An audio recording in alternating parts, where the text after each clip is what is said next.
हम लक्ष्मी चौधरी अपने सब गोटे के गोड़ लागे छी और अपने सब गोटे के समक्ष आई हम एकटा उपनयनक कुमरम गीत लऽ के एलहुं हैं। आशा करे छी जे गीत नीक लागत और यदि कोनो तरह त्रुटि भ जाय तऽ क्षमा प्रार्थी छी। धन्यवाद। मरे बाके काते काते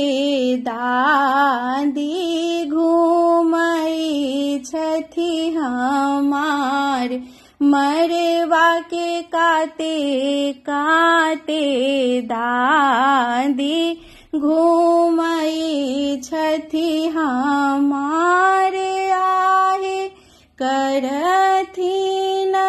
सखी सबा विधा व्यवहार, आहे करथिन सखी सबा विधा व्यवहार, मरवा के काते काते दादी घूमई छथि हमार, अरवा चाउर गायक दूध अमृत सन, माटी का बासन में खीर का ओरियान, अरवा चाउर गायक दूध अमृत सन, माटी का बासन में खीर का ओरियान, नव चूल्हा के खीर का विधा छी पुरान, नव चूल्हा के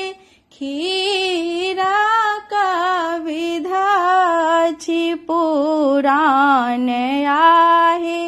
करथिन सखी सब विधा व्यवहार,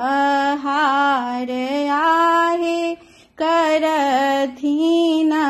सखी सब विधा व्यवहार, कंचन थारी में खीर परोसल, माथा पर खीर धए दादी मोरा बैसल, कंचन थारी में खीर परोसल, माथा पर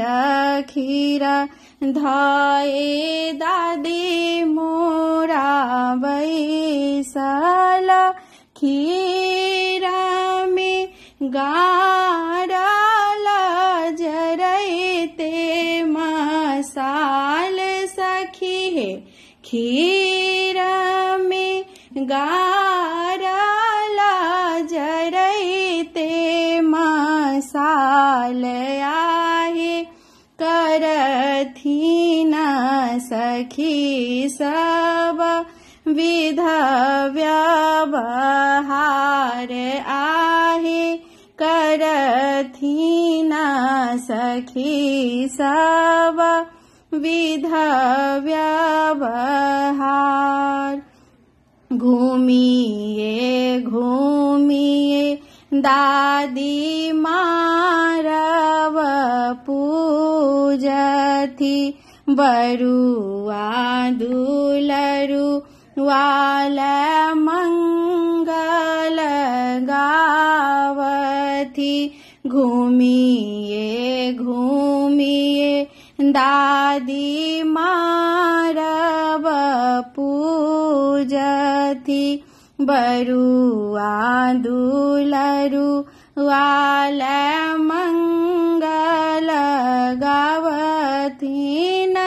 पूजी पूजी मांगथि वंश का दान सखी है, पूजी पूजी मांगथि न वंश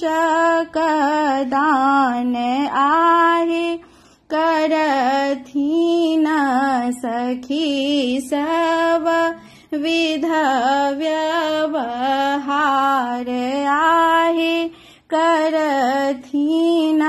सखी सब विध व्यवहार।